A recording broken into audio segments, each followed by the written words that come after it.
Welcome. We are honored to have you listen and participate in these dialogues produced by the Cora de Brazza Foundation. To learn more about the foundation and about how you can help us in our mission of unearthing untold stories of moral energy, visit virtuesofpeace.com. There, you can access show archives, show resources, visit our Etsy shop, and support us with a donation. virtuesofpeace.com.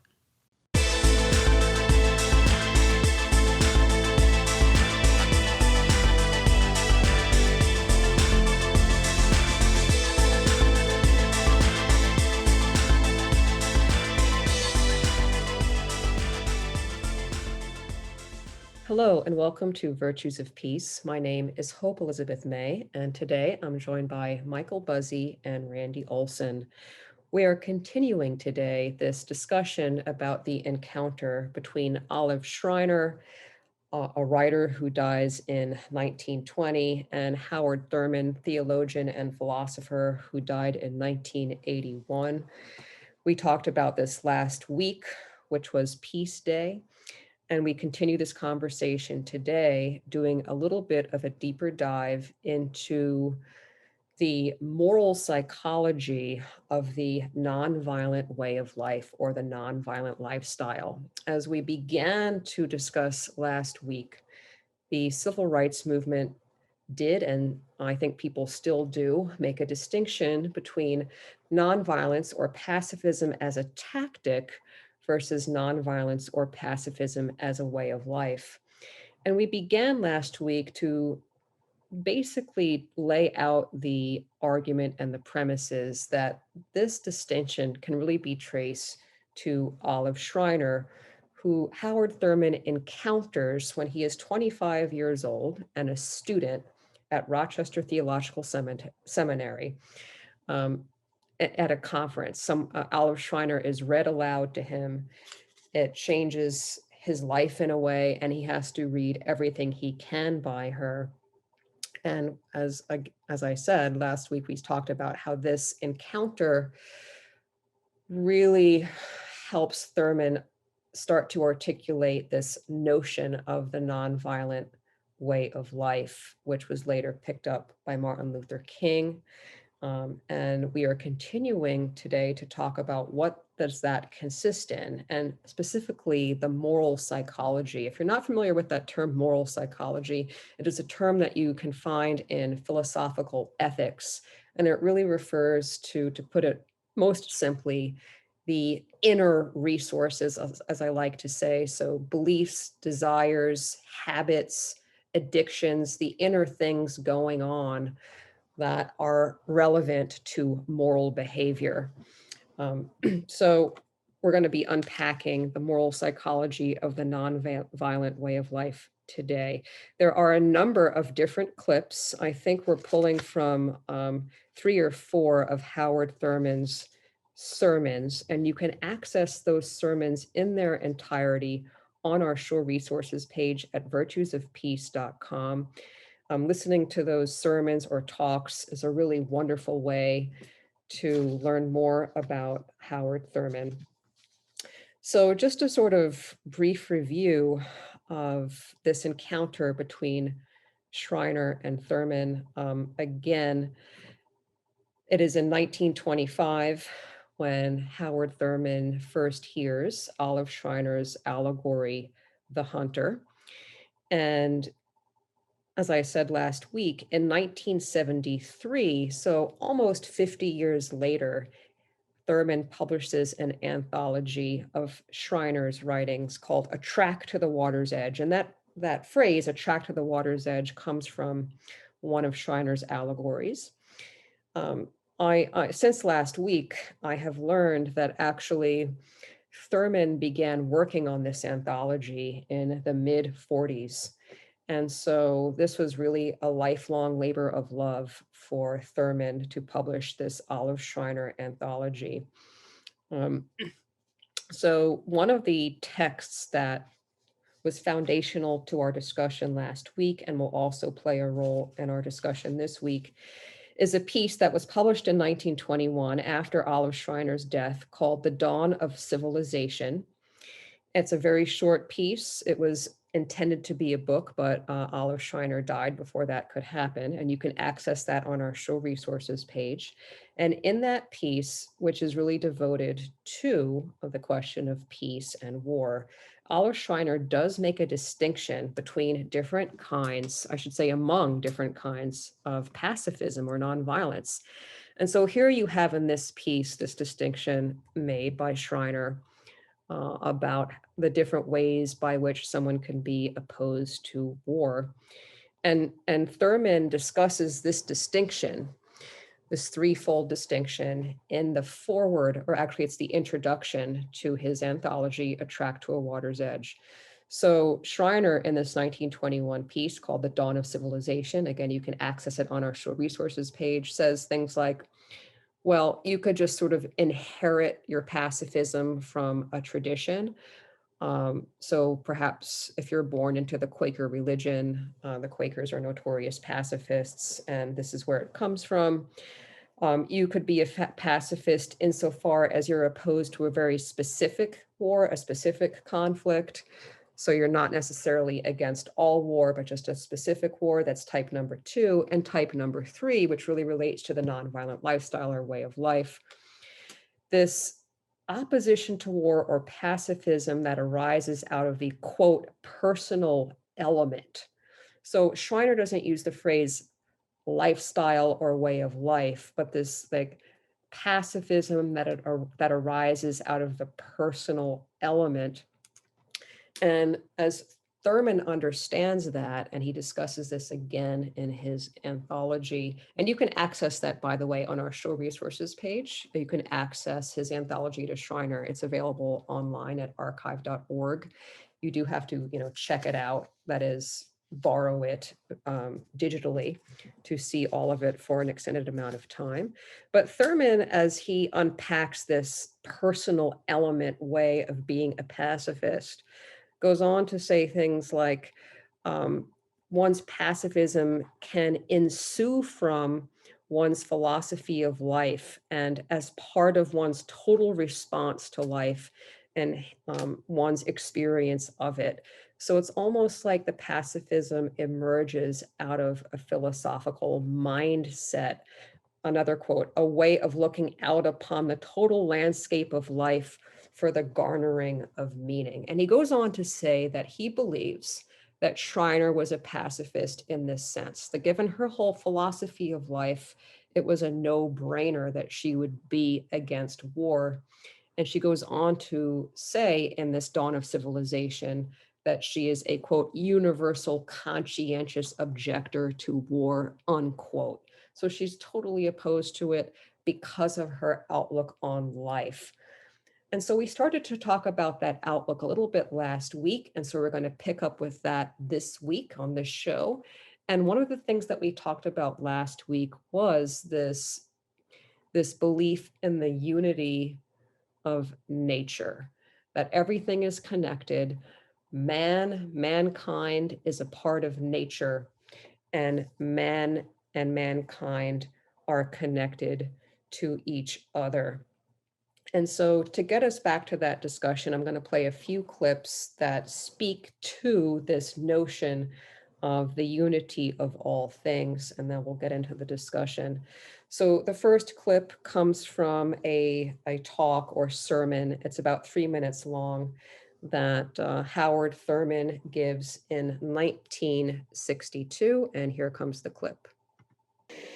The whole problem of peace, to which I want to call your attention in just fleeting glances, and that is that we are man is a part of an encompassing whole. Man is a part of the whole world of nature as well as history, and one of the tricks of the mind, and I use the word trick advisedly, one of the tricks of the mind is to establish for man a sense of his being separate, distinct, and other than the world of nature out of which he comes and in which his life is embedded and by which he is nourished. And the mind, then, the creative mind of man, brooding over the stuff of nature, as if it were in essence completely other, until at last he is able to unlock its secrets, and then these secrets become his private possession. And in the exercise of these secrets, in carrying out his dreams and his hopes and his aspirations, he feels under no moral obligation to have any regard for this wider encompassing world of nature out of which he came and from which his secrets come. So that we find him today with a secret in his hand, as if the secret were not a part of the encompassing whole of which he is a part. And because of this secret and the power that it generates, and all of the utilitarian aspects by which the secret manifests itself, the results of the secret become for him, for modern man, an instrument of violence by which he is able, either by threat or by act, to enforce and to implant his will upon other people. And if they will not say yes, the secret will make them say yes. Again, so that's Howard Thurman speaking in 1962. You can access that entire talk at our show resources page. And so in that clip, which we'll say more about, but just to sort of segue into the next clip, Thurman and the clip that you just listened to is really focused on the connection between man and nature, and that man makes a mistake in thinking that man is other than nature. And this itself leads to violence. And so the emphasis there, although he does talk about committing violence on other men, I interpret that clip as really being focused on the unity of man and nature. The next clip that I'm going to play is from Martin Luther King. This clip comes from the documentary about Howard Thurman called Backs Against the Wall. We don't have the entire documentary on our show resources page, but if you want to purchase it, there's a link to the Amazon page where you can purchase this excellent documentary. So this clip is in that documentary. It's Martin Luther King talking about it. And in this clip, Martin Luther King is really emphasizing the unity of man to man. Whether we want it that way or not, we all tied together. Every Negro in America is a little white, and every white man in America is a little Negro. The Negro needs the white man to save him from his fears, and the white man needs the Negro to save him from his guilt. We need each other. So that's a rather short clip. But the next clip, and I'm not sure whether to play this one now, so it's about 8 minutes long. So before I do that, let me just stop and see if any of the co-hosts have anything to say about any of the two clips that I just played. Yeah, I mean, the first one, there's so much to talk about. I mean, I think it's definitely appropriate to pause there and really dig into this idea that, you know, this trick of the mind, of this idea of separateness. It's, you know, I want to dive in there because we can point to that as the root of just about every problem, not just violence, in fact, but it's like it's weird because there's a paradox, right, where the function of the mind is to draw distinctions between things, and the whole concept of a personal identity is housed in the idea that, well, that you're something, and if you're something, then that has to be opposed to something else, at least by the rules of grammar. So the trick of the mind, I like that phrase because it's really capturing the fact that it's part of the game. It's part of what the mind does. But as we dig into it further, I mean, we can start to see how drawing the distinction between yourself and everything else, it creates the conditions that make various forms of hatred possible. And I don't know, I'm kind of circling around this idea of self-hate, where it's like, okay, well, once you've drawn this subtle distinction between you and other things, then you have an object upon which the emotion can hook onto, right? And you can hook the emotions onto either entity, either the self or the individual separate entity that you're calling self, or this larger thing, which, you know, we might think of as a capital S self. But, you know, I don't think there's a lot of people that go towards a hatred of the greater sense of self without completely leaving, like, call it morality, call it ethics, without completely leaving that stuff behind. Like I think you only go down that road when you're starting to allow evil in voluntarily out of resentment or bitterness.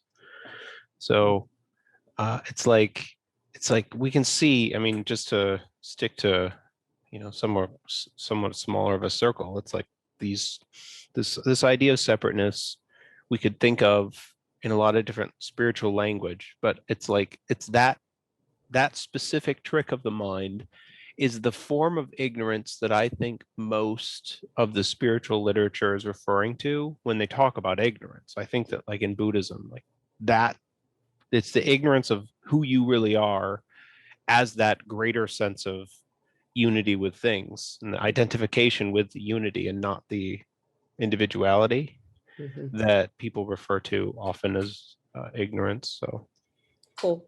Yeah, and last week, I believe I mentioned this critique that Olive Schreiner has of Christianity that Howard Thurman discusses numerous times in his talks. And I cannot find where she makes this critique. He says it's in an autobiography, but I haven't been able to find it. But at any rate, Howard Thurman says, Olive Schreiner says that Christianity is deficient because it draws that distinction between man and animal. And once you do that, exactly as you say, Randy, that forms the basis of othering and hate. And once I do that, the way that Thurman puts it is there are people that are outside of the circle of, you know, my magnetic, the magnetic circle of my ethical awareness, something like that. I can draw a line and other people are outside of it and they become other. And so indeed that this seems to be a prerequisite for hatred and then violence. And hatred, as we'll go on to discuss in this show, and we mentioned it last time. So one of the things that Howard Thurman is famous for is his framework that is in his 1949 book, Jesus and the Disinherited, of the hounds of hell, which are fear, hypocrisy, and hatred. And that hatred, we have a very specific duty regarding hatred if it arises in us. We'll get to that in a moment. I just want to flag it now. And so, yes, as we're tracing this belief about unity, and as you put it, Randy, the ignorance of that leads to all sorts of malfunction, if you will, in the person, and that at worst, this matures or devolves into violence. Michael, anything to add? Yeah, this fundamental, it almost seems that the recognition of the inexorable interconnectedness of humanity with nature is that fundamental piece upon which the fundamental bedrock upon which everything else from it grows. And I know last week I had brought in ancient Greek Stoic philosophy, and this also resonates on that same wavelength as well. I've been currently making my way through Robin Waterfield's annotated edition of Marcus Aurelius's famous Meditations, which is a famous Stoic piece. And in it, he discusses, and I will quote, "It was a Stoic custom followed by Marcus throughout the Meditations to describe the goal of life as living in accord with nature." And Robin goes on to describe that the word nature is intentionally left ambiguous as to whether mean nature at large, aka all the animals and living things that exist out in the world of which we share with them, or human nature in and of itself. And he has this really great line, and I will quote from, he says, since universal nature is rational, and since the core of one's human nature is rational, living with one's human nature is at the same time living in accord with nature itself. If you observe and understand correctly, nature of humanity dictates the appropriate stepping stones to happiness and virtue. But yeah, recognizing and living in accordance with this idea that humanity is inexorably linked with all of nature around it, and you are a part of that.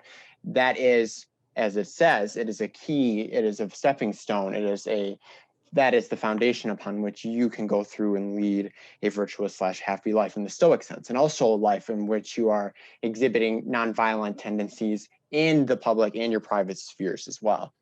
Mm-hmm. Very nice. And on this show, we have discussed numerous times nuclear weapons. I want to say that in this talk that Thurman gives, he goes on to connect this with nuclear weapons, and that the fact that we have these weapons which can not only destroy mankind but nature, needs to be dealt with, that all of us have a duty to reckon with that fact of where we are today. I just wanted to throw that in there. There is that connection made, and there's a couple of talks where Thurman does talk about nuclear weapons and the Cold War. Great, so I will then now play this third clip, which it's still on these themes that we're talking about. And this clip is actually Thurman reading aloud an allegory of Olive Schreiner. I mentioned this allegory last week. It's called In a Ruined Chapel. It mentions not only the mandate of forgiveness, but also you'll hear at the end this claim made through an allegory that we are basically connected to each other and that we are the kind of same person, if you will. So this clip is a little bit long. It's about 8 minutes long, and it is Howard Thurman reading Olive Schreiner's allegory In a Ruined Chapel. This is called The Dream in a Ruined Chapel. I heard the breaking of the water on the rocks 300 feet below, and the rustling of the wind among the olive trees and the ruined arches, and then I fell asleep. I had a dream. A man cried up to God, and God sent down an angel to help him. And the angel came back and said, I cannot help that man. God said, how is it with him? And the angel said, he cries out continually that one has injured him, and he would forgive him, and he cannot. God said, what have you done for him? The angel said, I have done everything. I took him by the hand, and I said, look, when other men speak ill of that man, you speak well of him. Secretly, in ways he shall not know, serve him. If you have anything you value, share it with him. So, serving him, you will at last come to feel possession in him, and you will forgive him. And he said, I will do it. Afterwards, as I passed by in the dark of night, I heard one crying out, I have done all, it helps nothing. My speaking well of him helps me not at all. If I share my heart's blood with him, is the burning within me less? I cannot forgive. I cannot forgive. Oh God, I cannot forgive. I said to him, look, consider your own past. See from your childhood all smallness, all indirectness that has been yours. Look well at it. And in its light, do you not see every man your brother? Are you so sinless you have the right to hate? He looked and he said, yes, you're right. I too have failed, and I forgive my fellow. Go, I'm satisfied, I have forgiven. And he laid him down peacefully and folded his hands on his breast, and I thought it was well with him. But scarcely had my wings rustled and I turned to come up here when I heard one crying out on earth again, I cannot forgive. I cannot forgive. Oh God, God, I cannot forgive. It is better to die than to hate. I can't do it. And I went and stood outside his door in the dark, and I heard him cry, I have not sinned so. If I have torn my fellow's flesh ever so little, I've kneeled down and kissed the wound with my mouth till it was healed. I have not willed that any soul should be lost through hate of me. If they had but fancied that I wronged them, I have lain down on the ground before them that they might tread on me, and so seeing my humiliation, forgive and not be lost through hating me. They have not cared that my soul should be lost. They have not willed to save me. They have not tried that I should forgive them. I said to him, be thou content, do not forgive. Forget this soul and its injury. Go on your way. In the next world, perhaps. He cried, go from me. You understand nothing. What is the next world to me? I am lost now, today. I cannot see the sunlight shine. The dust is in my throat. The sand is in my eye. Go from me. You know nothing. Oh, once again before I die, to see that the world is beautiful. Oh God, God, I cannot live and not love. I cannot live and hate. Oh God, God. So I left him crying, and I came back up here. And God said, this man's soul must be saved.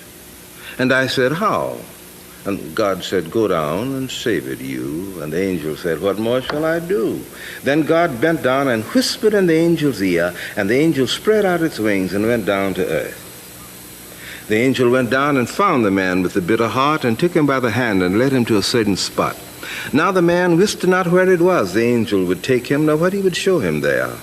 And when they came, the angel shaded the man's eyes with his wing.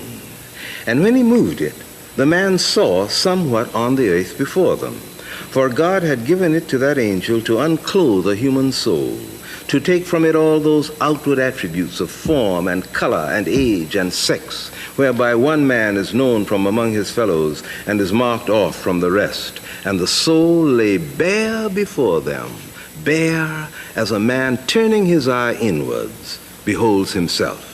They saw its past, its childhood, the tiny life with the dew upon it. They saw its youth when the dew was melting and the creature raised its mouth to drink from a cup too large for it. And they saw how the water spilt. They saw its hopes that were never realized. They saw its hours of intellectual blindness, men call sin. They saw its hours of all radiating insight, which men call righteousness. They saw its hour of strength, when it leaped to its feet crying, I am omnipotent. Its hour of weakness when it fell to the earth and grasped dust only. They saw what it might have been, but never would be. The man bent forward, and the angel said, what is it? He answered, it is I, it is myself. He went forward as if he would lean his heart against it, but the angel held him back and covered his eyes. Now, God had given power to that angel further to unclothe that soul, to take from it all those outward attributes of time and place and circumstance, whereby the individual life is marked off from the life of the whole. Again, the angel uncovered the man's eyes, and he looked.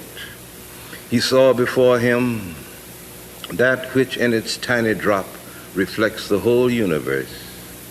He saw that which marks within itself the step of the furthest star, and tells how the crystal grows underground where no eye has seen it, that which is where the germ in the egg stirs, which moves the outstretched fingers of the little newborn babe, and keeps the leaves of the trees pointing upwards, which moves where the jellyfish sail alone on the sunny seas, and is where the lichens form on the mountain rocks. And the man looked, and the angel touched him. But the man bowed his head and shuddered. He whispered, "It is God." And the angel recovered the man's eyes now. And when he uncovered them, there was someone walking from them a little way off. For the angel had reclothed the soul and the outward form and vesture, and the man knew who it was. And the angel said, "Do you know him?" And the man said, "Oh, yes, I know him." And he looked at the figure. And the angel said, "Have you forgiven him?"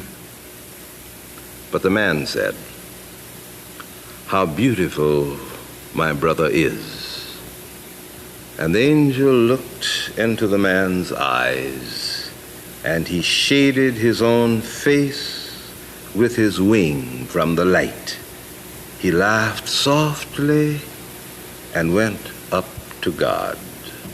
But the men were together on the earth.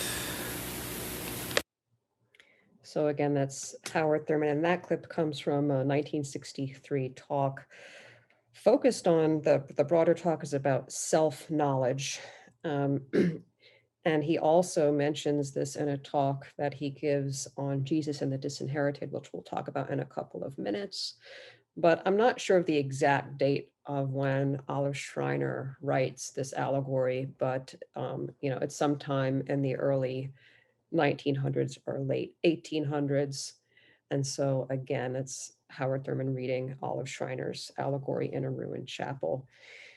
And I think that allegory so beautifully captures everything that we've been talking about. And so the angel is able to show the man who cannot forgive the other, show his soul that is no longer, quote, marked off, right? So all of the attributes of time, circumstance, all of the things which individuate one human being from another, that the angel is able to show the man this soul unindividuated. And when he sees it, he says, "That is I myself." And he sees that it is himself and that it is connected to all of nature. And that framework, that frame, if you will, then enables the man to forgive. And so again, you see this recognition in the unity of things, not only man to nature, but man to man, helps one and paves the way for forgiveness. And I think, Randy, you want to say something? Yeah, I mean,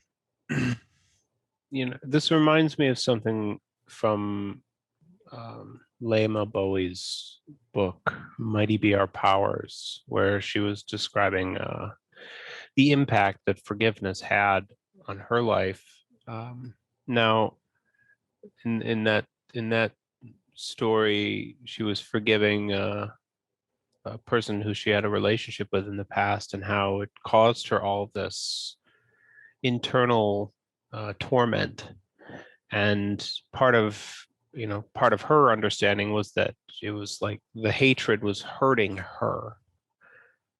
And and it's on a different level than the clip, but I think that it's directly related, where when you have hatred inside of you towards another person, there's this immediate question of, well, who's that hatred really harming most, first of all? And like the individual who's harboring that, it's like a poison, right?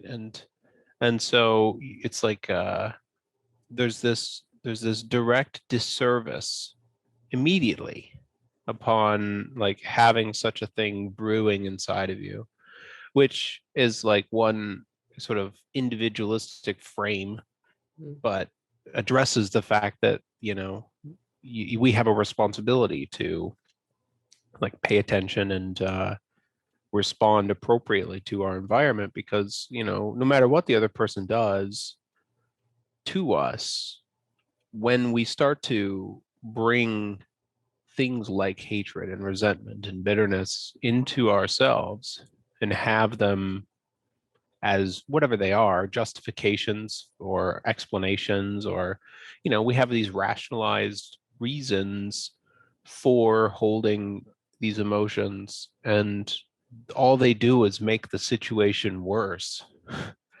And so, yeah, this idea of beginning to identify ourselves with the other person or with anything else, it sets up the causal chain for a more peaceful world. Oddly enough, like, it starts all the way inside with the individual making a decision to remedy the poisons, so to speak, that are just inside.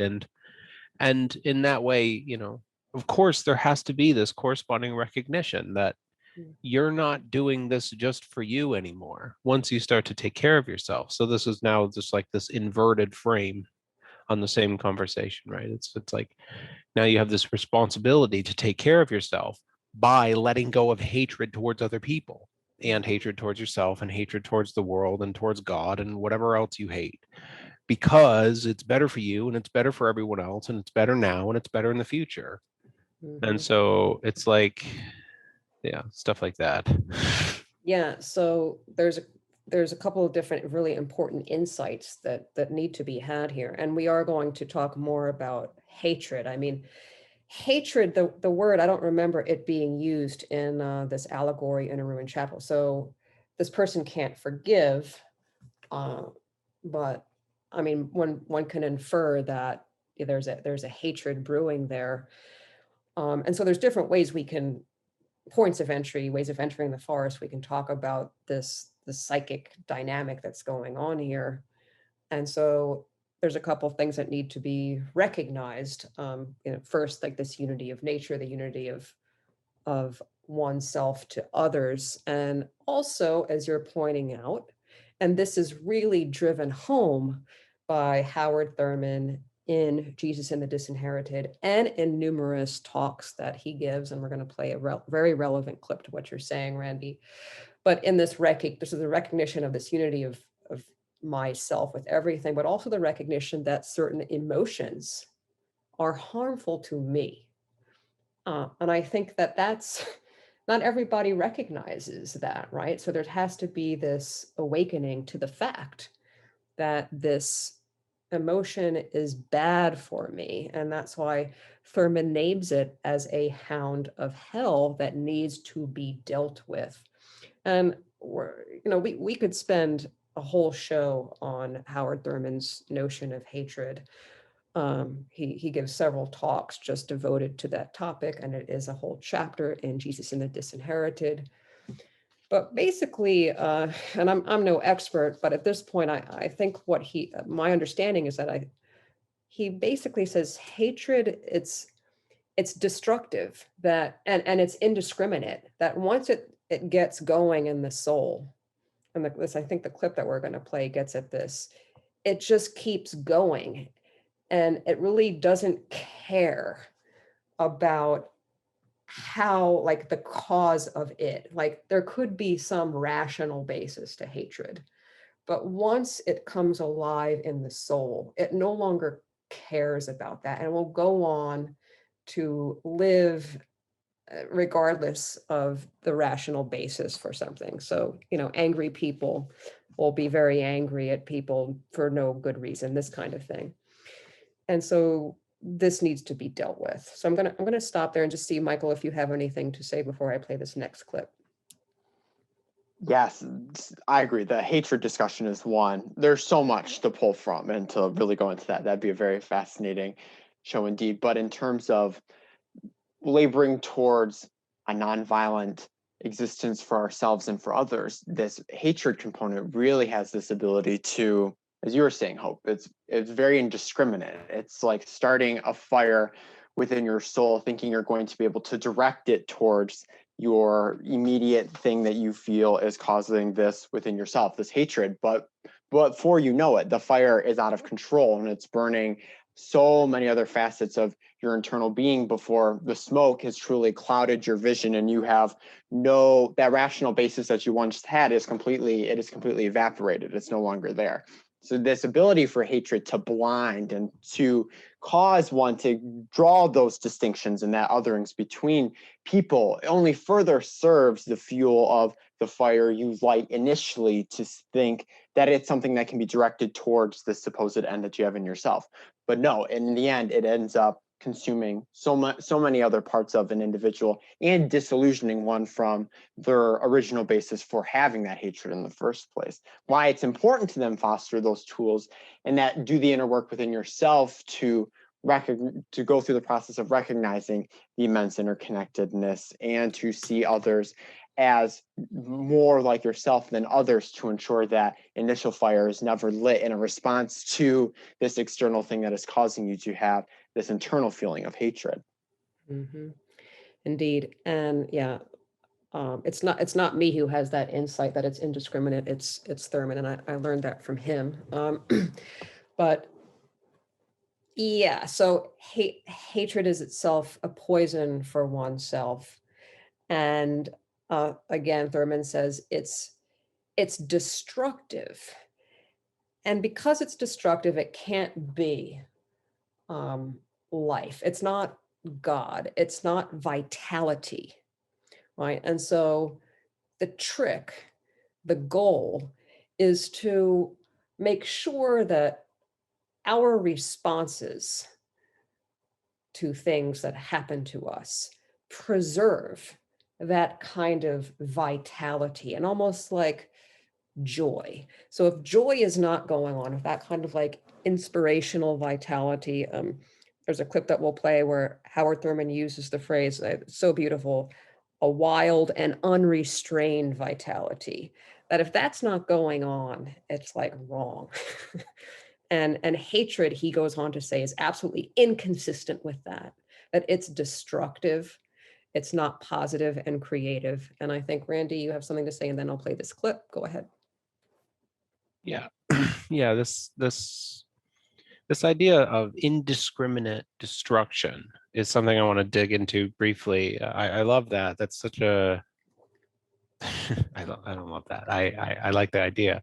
So like I was thinking about how one of the things that occurs for me whenever I talk with people about peace, at least at the surface level at the beginning of the conversation, is there's something along the lines of an argument pressed that, you know, things like war are necessary because destruction is like a means for new growth. It's a change mechanism for society, something like that. And this idea of indiscriminate destruction really, it's like a scalpel levels precision as to why there's a difference between like pruning flowers for the rest of the garden to thrive versus, you know, versus like dynamite dynamite to dig, right? It's like there's this distinction that has to do with utilization of the mind for discernment, right? And the destruction that has discernment with greater good as a motive is like there's like this fundamentally different form of destruction taking place that I just wanted to draw attention to, as like forgiveness doesn't necessarily connect with this so I know that's how this clip was kind of centered around, but we've been talking about this hatred idea, so I wanted to dig in there. Cool. Yeah, so very good. So I think we'll continue on that thread. This is the clip. This is from Jesus and the Disinherited, a talk titled Jesus and the Disinherited. You can listen to this entire talk. It's superb. I highly recommend listening to this in its entirety. You will learn a lot. It is from 1955, and it's Howard Thurman. The only thing that hatred knows is to reproduce itself in kind, over and over and over and over again. And this leads me then to say that are part of our great and central responsibility in the living of our lives, if we undertake to live them under the aegis of the gospel of God, we must not only take responsibility for the things that we do, the positive, direct act, bottoming the private act, the individual deed with the integrity of the self. We must not only do this, but we also must take responsibility for our reaction to the circumstances, to the events, to the people by whom we are surrounded. I am responsible to God, not only for what I do to you, but I am responsible to God for my reaction to you for what you do to me. Your life is under a mandate that makes your responses to your environment in accordance with the integrity of your commitment to life.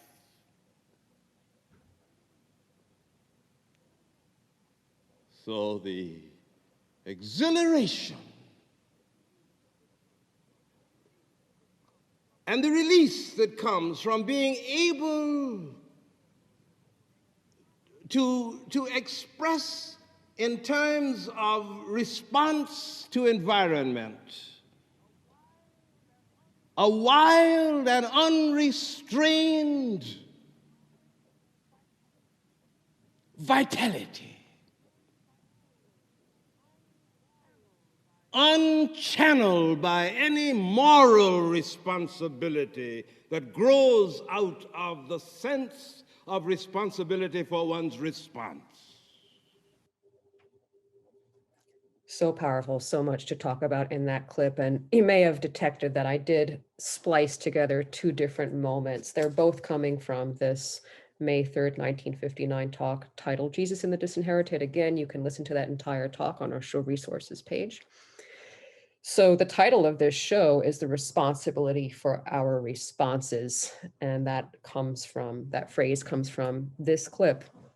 And just to sort of take a step back and remind you that we are really talking about the quote unquote moral psychology behind the nonviolent way of life. And so we began talking about the belief aspect, and that you must believe that, nature is unified and that you are connected to nature, part of nature, and you're connected to other human beings. You're not a separate entity, that this is one of the components of the moral psychology of the nonviolent way of life. And we're getting into this idea of your emotional responses. So again, moral psychology, I like to think of it as, the term that refers to the quote inner resources, whatever they are, responsible for moral behavior. And so what Thurman is getting at in this clip is that we have a duty to respond to our responses, which are caused by other people. I just think that's extremely profound. Randy, I will say, I love that. I do love that. I don't merely like it. I do love that idea. And so this goes back to what we were saying, that hatred we have a responsibility to respond to hatred in ourself, that if it arises, we have a duty to get rid of it. And how do you do that? We'll go on to talk about that. But again, this is one of the components of the moral psychology of a nonviolent lifestyle, that you have a responsibility to respond to hatred and the other hounds of hell, hypocrisy and fear, in a very specific way. I'll just stop and see if anybody else wants to add. Well, I can, of course, speak to that. I mean, the SparkNotes version would be, going back to the previous clip that, the response, like the mechanism to uproot these things fundamentally comes down to forgiveness, which is why the angel is trying so hard to bring the person to a state of forgiveness, right?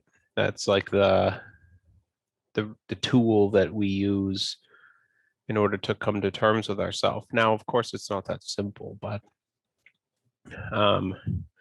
I also want to talk about and just, I guess, tie in the word karma to this conversation. It's a complicated word, but this idea that there's a cause and effect like relationship that exists outside of human relationships, that exists outside of the human mind, that is part of the way things work.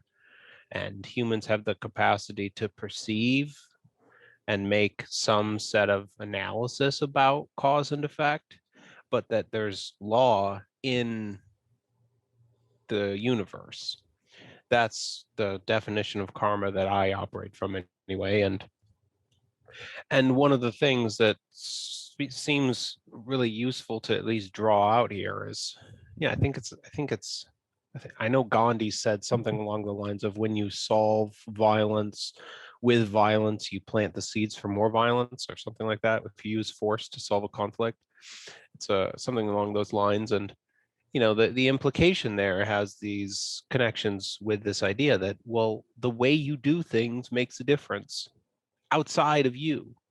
Things ripple outwards. And so when you start to scream at yourself, for example, for not doing something in accordance with your own set of standards, and you're harsh with yourself, there's like this fine line where, you might be going a little too far and kicking the can of hatred just down the road a little bit.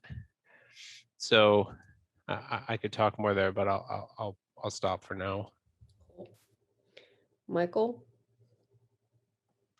One thing that really struck me from Thurman's clip was when he was discussing hatred at the very beginning, and he said hatred's one goal is this reproduction, to reproduce its own kind over and over again.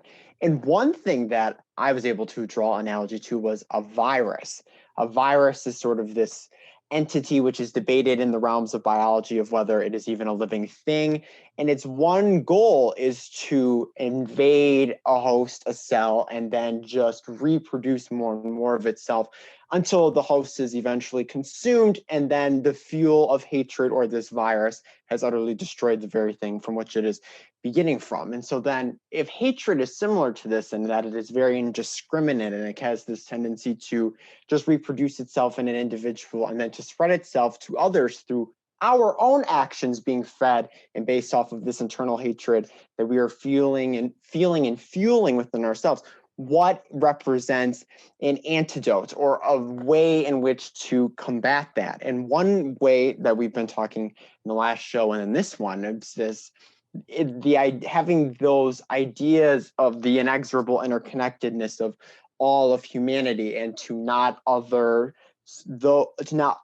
those who are around us, serve as sort of maybe the Moderna vaccine or the Pfizer vaccine for an individual trying to combat themselves from the virus that is hatred, to sort of put it in the COVID terms we are experiencing. And that ability is to, just because I've been making quite a few connections to Stoic philosophy, to connect it back to that, Stoicism really functions off of this basis of rationality and the consulting reason in which to base your actions off of. Sort of in between the impulse and the response, that gap in between is the ability for reason to dictate what response you will give or what response not to give. And so through having and fostering and going through that inner work within ourselves to bring forth those ideas of interconnectedness and so forth, which will help to combat hatred, our responses will then be rational. And as Thurman had talked about, joy. And to go back to my edition of Robin Waterfield's Marcus Aurelius's Meditation, he discusses this process of that there are emotions that we emote due to circumstances which do represent rationality. And then he even says that joy is rational elation, that through this consulting of reason and then our responses through that, that a proper response in consulting reason and not immediately reacting on that visceral emotion of hatred or so forth will produce something rational, which would then in turn be joy. But still a detachment in sense we are not completely fueling ourselves off of that bad energy of hatred or any other emotions that might hijack the passions. Mm-hmm. Well put indeed. And I just want to, this couple of sentences that stick out to me from this clip. Your life is under a mandate that makes your responses to your environment in accordance with the integrity of your commitment to life. So there it is again, that like you're talking about, joy and vitality is used later, that hatred is incompatible with this, and therefore you have a duty to root out the virus, as you're saying, Michael, because that is out of sync with your commitment to life. And again, there's a response to the environment that should be a wild and unrestrained vitality. So all, please think further about this claim that, you have a duty to take care of what's going on inside of you so that, you unfold in a way that is showing integrity to life. That's the whole goal here. So this is very interesting because when we're talking about moral psychology, I don't really know how to, fit this.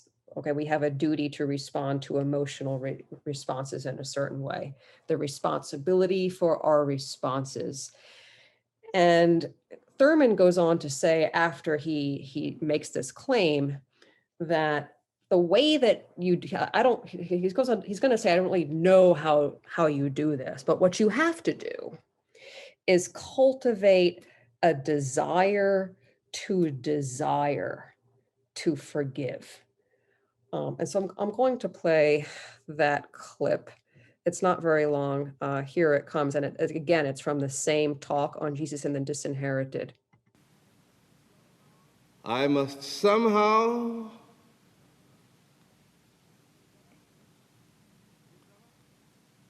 develop a desire to desire.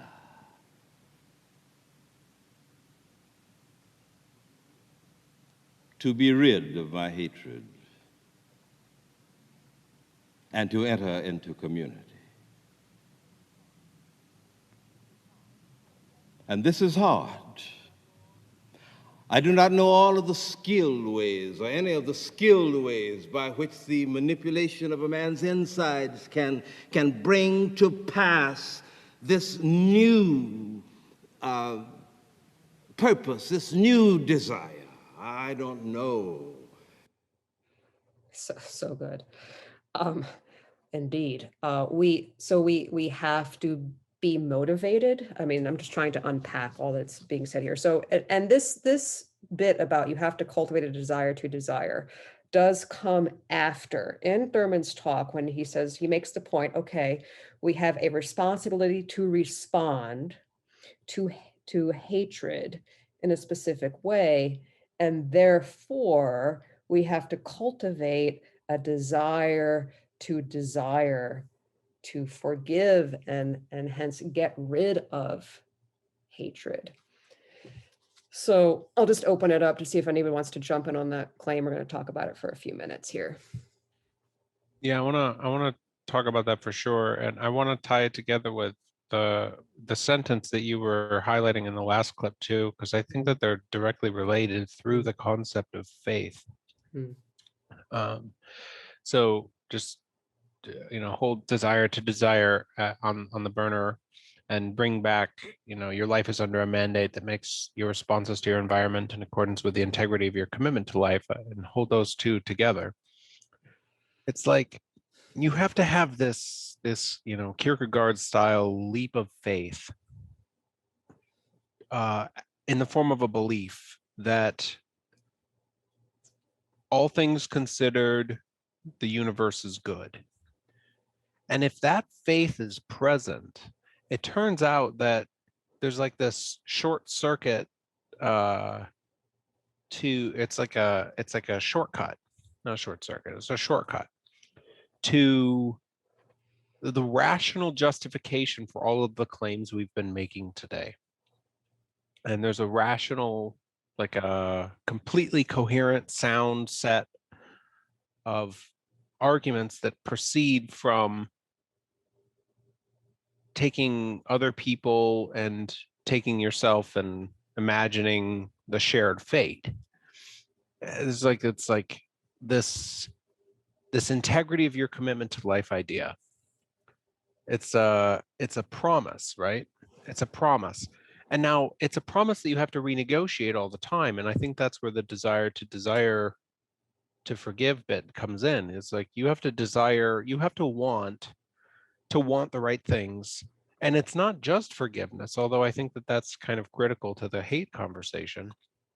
It's a ever renewing commitment to the goodness of being, which provides this foundation for all moral conversations to, come and like actually, work it out in the same space.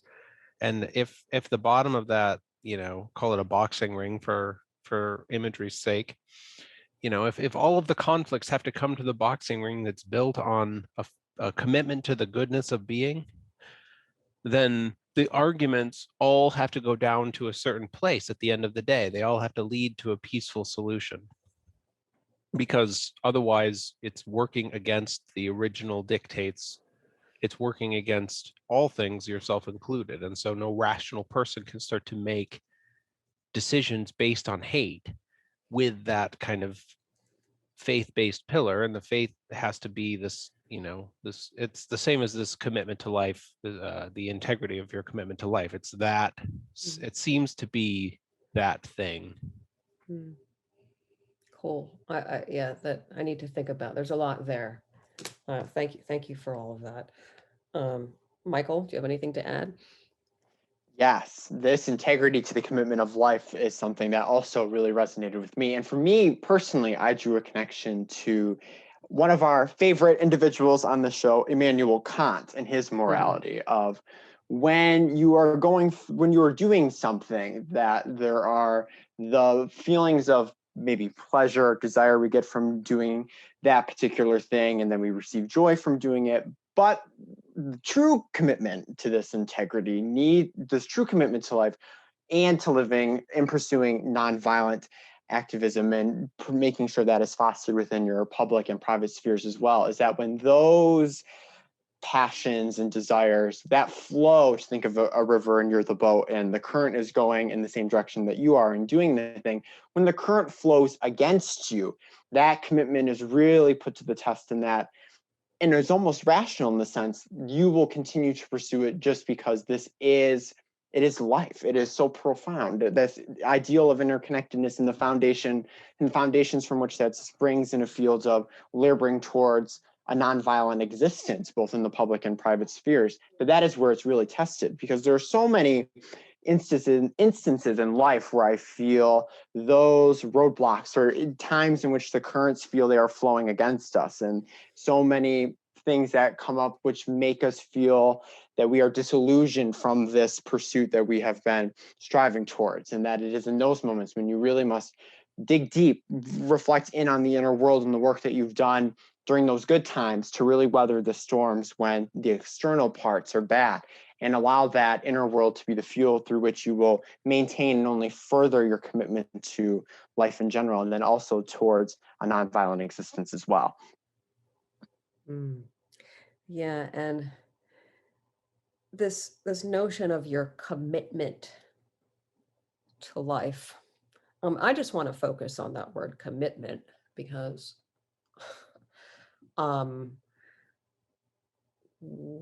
as Randy said, you have to keep renegotiating that. That is, you have to keep like returning to the insight that you have this commitment, that this commitment is very, very serious and grave. And I just think that that's a kind of revolution of thought. I know you like that phrase, Michael, and I do too.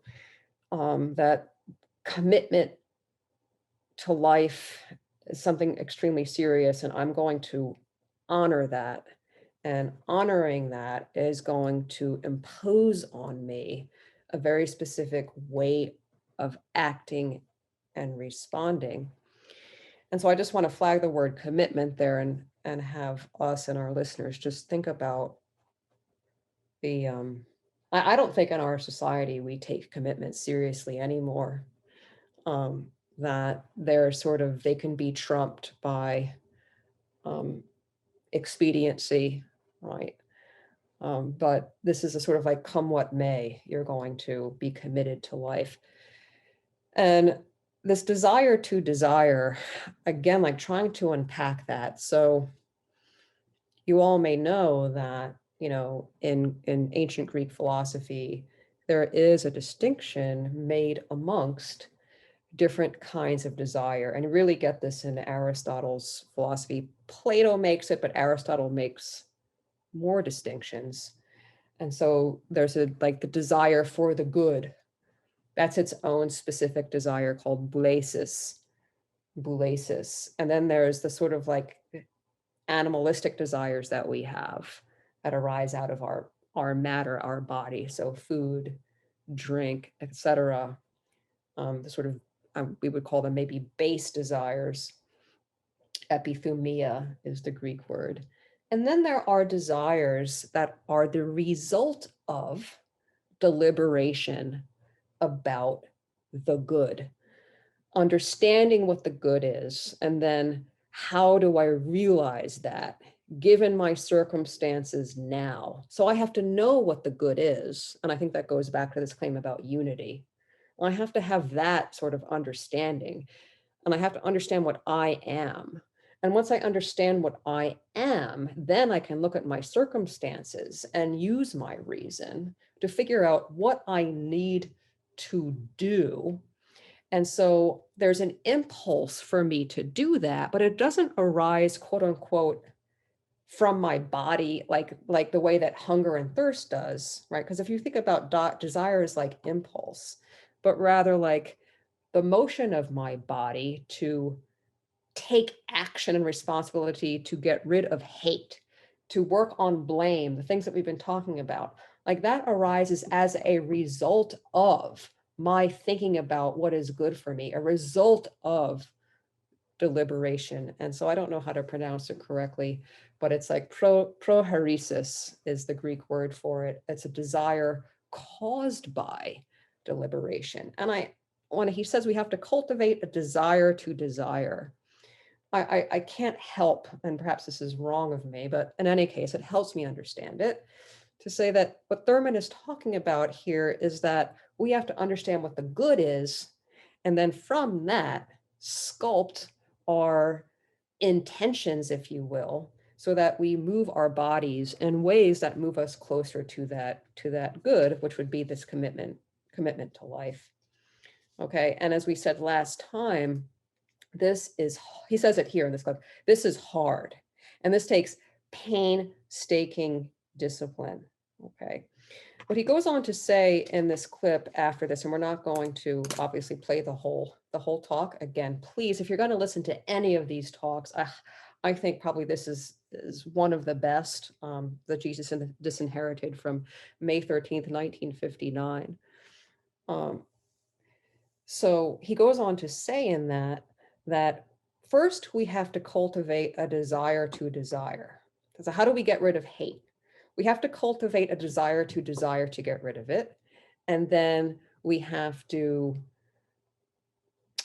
bring the person back into the center of our ethical awareness, because when we have hatred towards someone, we're othering them and they're outside of our moral sphere. And so we have to like take positive action to bring that person back into our moral universe. So there's like it's a 2-step.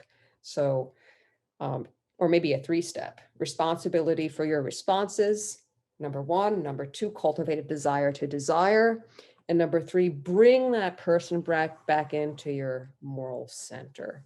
Okay, so I'll stop. I think, Randy, you have something to say? Yeah, I like the way you framed all that, and what it brought to my mind was the idea of addiction. And it seems like we're addicted to retaliation.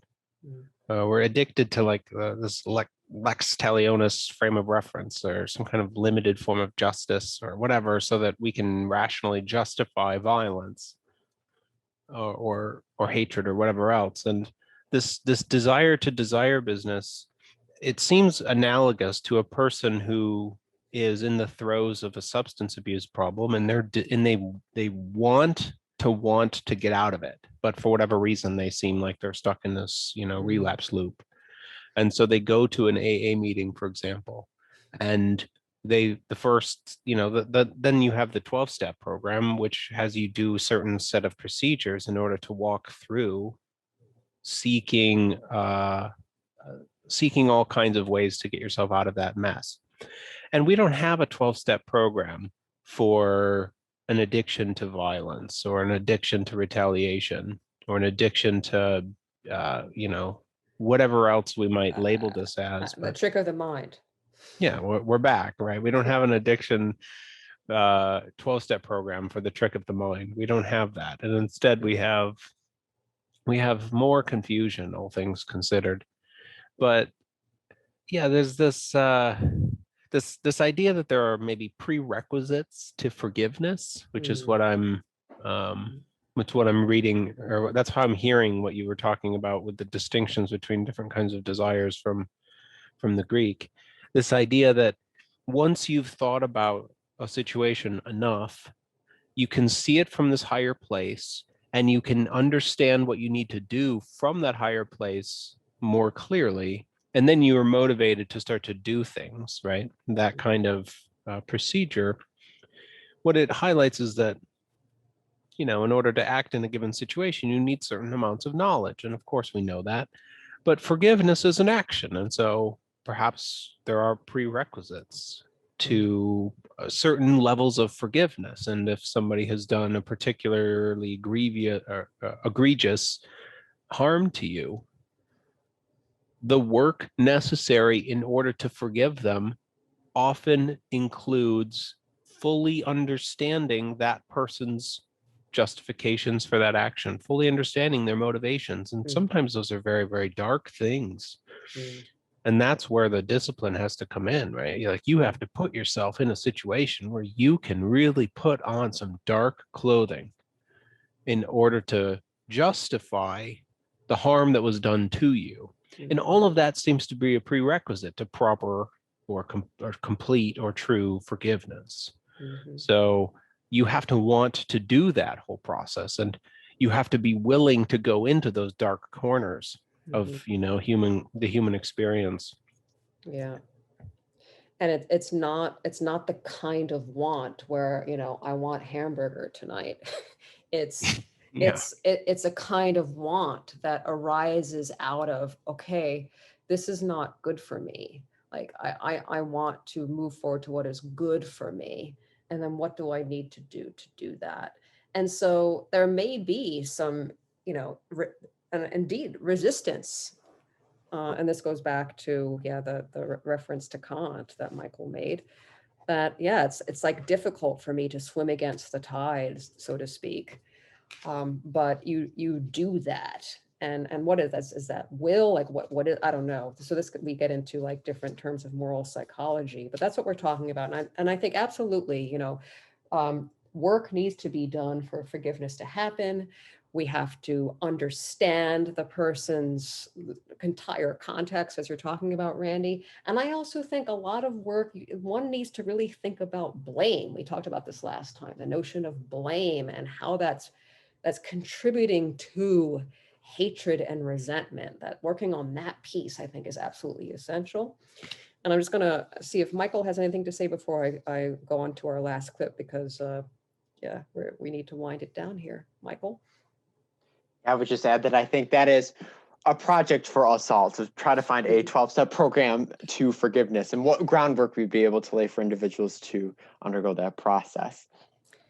Yeah, and I don't know if there's a 12-step program, but people have done a deep dive into this.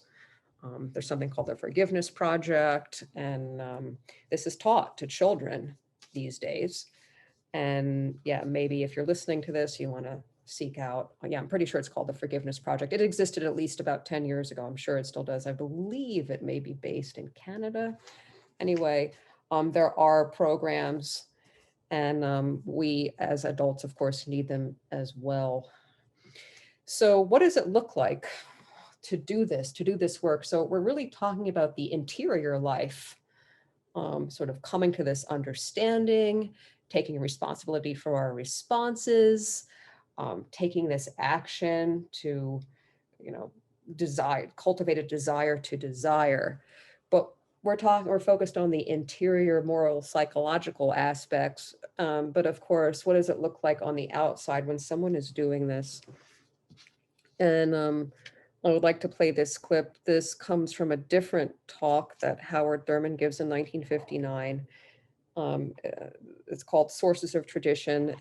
You can listen to it on our show resources page. It's such a beautiful story about his mother-in-law, Mother Bailey. So this is the mother of Howard Thurman's wife, and it's a beautiful story about what it looks like when one is working on the responsibility for one's responses and cultivating these desires. And here's the clip. In a little town in Arkansas, in Dermot, Arkansas, in which Mrs. Thurman's mother lived for many, many years. About 15 or 20 years ago, there was a very mean policeman there. They didn't call him a policeman, they called him a sheriff, which is a more deadly characterization than a policeman. And this was a mean man. Even by standards of that town, he was a mean man. He had killed more than 15 Negroes. One of them was even killed, handcuffed. He was a mean man. And then one day he was taken ill and was in the little hospital in the town. And Mother Bailey went to all of the neighbors and sent other persons who worked with her to all the other neighbors. And every Negro yard in this little town that had any kind of blossoming anything, from a dandelion to a rose, all the blossoms in all the yards were collected. And when the collection was over, they had a wagon load of blossoms of every kind. These blossoms were sent down to the hospital with a note from Mother Bailey saying that these blossoms were collected from the yards of the Negro people in Dermot, and we are sending them to you with the hope that you will have a speedy and effective recovery. And she signed it, your Negro friends. Well, 1 week passed, 2 weeks passed, and then the third week came. And when the weekly newspaper came out, there was a little box insert saying, it was signed by the sheriff and addressed to his Negro friends. And his first sentence was, "I didn't know that I had any. I appreciate the flowers." The third sentence was, "that when I get up, if I do, perhaps I can be one." And then the sequel. Until that man died, and he died in office. After this experience, whenever he saw some young fellows who, from the indications, were about to get into trouble, he would go over and counsel with them and urge them not to do it because he did not want to arrest them. Now, it may not have worked, you see, but back of it was the assumption that the death in this man, the dead place in this man, can somehow be resurrected. And if you can put him in touch with that which will renew him, then the deepest thing in life will call to the deepest thing in him, and he will answer. So good. Such a beautiful story. And today is the 1-year anniversary of the death of George Floyd. And I think that story about Mother Bailey and how she responds to the, quote, mean sheriff needs to be considered today. We need to remember this. And I'll just open it up to anybody who wants to comment on that story.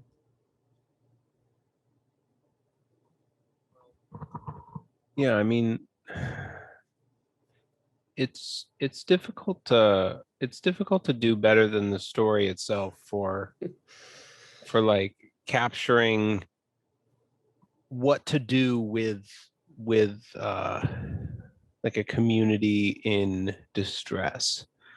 But this theme of love conquers all comes to my mind as a way to move forward.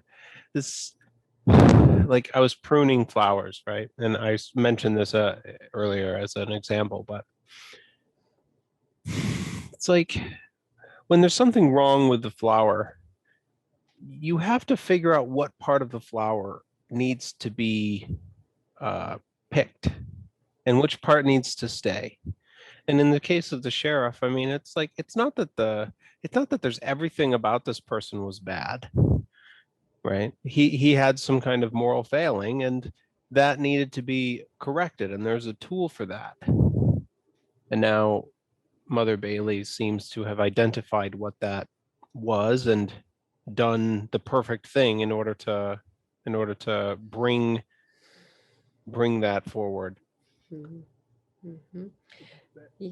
Yeah, this story occurs within, and the clip kind of gets at it, but Howard Thurman is really talking about this assumption that we have in Christianity, but perhaps other spiritual traditions as well. I would think that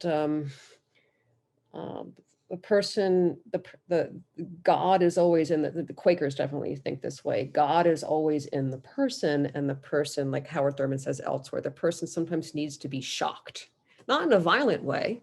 Sometimes it could be so shocking that there's this act of fellowship, right? It's probably very shocking to the sheriff, like what? And so, because he's not expecting that, he's expecting perhaps hate, right? But this is one way to awaken, as Thurman says, the moral center of the person, which is always there. This is the belief. John Lewis puts it this way: you never give up on anyone. That the thing is always there. You just have to, sometimes work harder and make yourself vulnerable. And this is the leap of faith, maybe. But I just wanted to, use that clip because, again, we've been talking about much of the interior aspect of the nonviolent lifestyle. And this story shows what it looks like on the outside. And Michael, you have something to say. Go ahead. Yes, thank you. As you had mentioned earlier, that phrase from the first democratically elected mayor of Hiroshima after the August 1945 atomic bombing, Shinzo Hamai, his phrase in his mayoral declaration, a revolution of thought, that I felt perfectly encapsulated what it is like for an individual to undergo that process when being confronted with something that completely violates what their expectations would have been generally. That he has, the sheriff in the story has forged this reputation of being a mean man, an individual who seems to be very cold, a very hard-hearted individual, so to speak. And so, and in doing that, the responses he would receive, he expects it to be in line with this energy that he emits out into the world. And then, so for something, Mother Bailey's actions of collecting all these flowers and then the people presenting it to him completely, like you had said, Hope, shocks the individual. It completely shocks the sheriff. And it is being confronted with something so utterly revolutionary, so to speak, that is what induces this internal revolution of thought and sort of puts him on this new path of, as Mr. Thurman says, of going and consulting these individuals, not wanting to arrest them, like utterly changing every facet of his, what he would normally act from prior. So that's very powerful and just totally speaks as to why that phrase is so amazingly powerful and one that continues to resonate in so many different fields of what we discussed here on the show. It's absolutely incredible. Yes, and you may be pleased to know that although Howard Thurman doesn't use the phrase revolution of thought, in one of his talks about nuclear weapons, he does say we need to have a revolution of values. So very similar, but there it is. So yes, I think that, yeah, that's very profound. And as he says, it might not have worked. And last week we were, using some clips, one in particular where Howard Thurman mentions, quote, what is happening in Montgomery, and referring to the Freedom Rides, which did not end as planned because there were mobs of white supremacists who attacked the bus with, lead pipes, fire, and so forth. And so you have, practitioners of nonviolence being met with at that moment by violent people. And so there's one episode, I mentioned David Halberstrom's The Children. If you want to check it out, this story is told in that book, where one person is, sort of like laying on the ground, and a white person comes over and says, "Are you okay?" And he says it in that sort of like concerning manner, "Are you okay?" And the person says, "Yeah, I'm okay." And then the white person proceeds to hit him, with a lead pipe. So it doesn't quote always work in the moment, if you will. And these were the sorts of things that caused the critics of the nonviolent approach to the civil rights movement. And we still have them today. This is still, Randy, you're talking about, some of your colleagues who talk about the necessity of war and maybe the necessity of violence and this kind of thing. And it's very complex. We feel that we need to at least discuss it. It's something that Olive Schreiner, Howard Thurman, Mahatma Gandhi, of course, practiced. And we think that it is our duty to at least look at these ideas. So I think this is a good place to end the show. I will just quickly go around and see if anybody has any last words, and starting with you, Michael, and then Randy, go ahead. Anything? Final thoughts? Yes. So as we've been discussing for these past two shows now, this very incredible connection of viewing yourself as an individual in harmony with nature. And I was totally reminded of the 7 rules of harmony from Cora de Brazza, and rule 5 to be particular. So that is what I will end out with by quoting it directly. So it says, treat all birds and beasts and all existences of the animal and vegetable world with justice and gentleness. Do not destroy, save for self-preservation and for the protection of the weak. Instead, make it your object to plant and nourish and to propagate all that will lead to the moral and physical admiration of family and home and the nation. But yes, by leading through the lens of life that you have, leading a life in which you see yourself as inexorably connected with everything else around you, and in adhering to many of the other tenets and axioms that we have discussed on this show, that will help to lead a life in which nonviolence is very possible and can be actualized in both of your public and private spheres. Thank you all. Cool, thank you for that. And I would say, yes, that rule of harmony number 5 seems to flow from the quote, to use a phrase that we've talked about earlier, one's commitment to life. I think that that rule that you just read is absolutely connected to the commitment to life. And Randy? So the general feeling I've had throughout the last 2 shows has been, I guess, a doubling down of the truth of a claim that I learned through William James in his essay, The Will to Believe.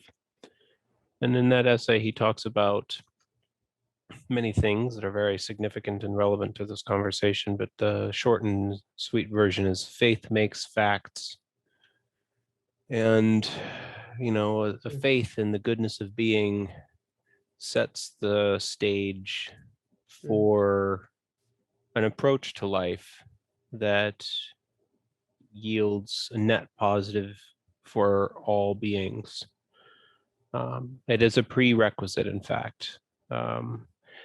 We can talk about how you can be a good person without certain kinds of beliefs in God, for example. It's an atheist conversation, but you need to have a faith in the goodness of being. And once you have it, you can use it as a rational foundation for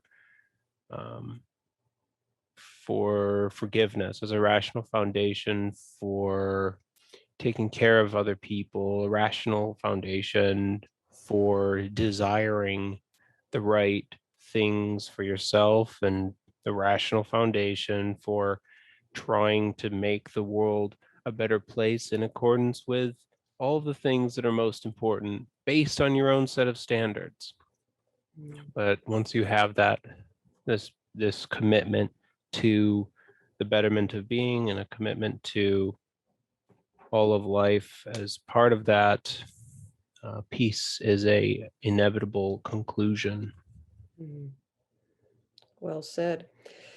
So, and I just again wanted to remind our listeners and ourselves that today is the 1-year anniversary of the death of George Floyd. And shortly after that, our show, which is from June 4th, I believe, I just want to read the title of it. It's Plot, Plan, Strategize, Organize, and Mobilize, which comes from a talk that Killer Mike gave, the rapper, artist Killer Mike. Plot, Plan, Strategize, Organize, and Mobilize, the solidarity of human interests and international organization. And so that was a discussion that we had in the wake of what began to happen after the death of George Floyd.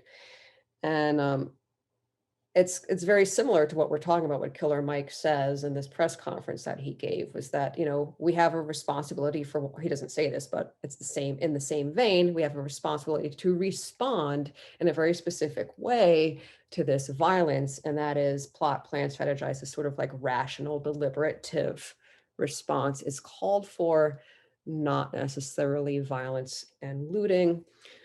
So I will leave it at that. You've been listening to a discussion about Olive Schreiner and Howard Thurman. Howard Thurman encounters Olive Schreiner, and in one of the clips that we've listened to, he reads her allegory. So there's so much more there. This is the second of a show in a series We may continue with this, we will see, but you have been listening to Virtues of Peace. Please continue your education by checking out the show resources at virtuesofpeace.com, and have a great evening. Goodbye.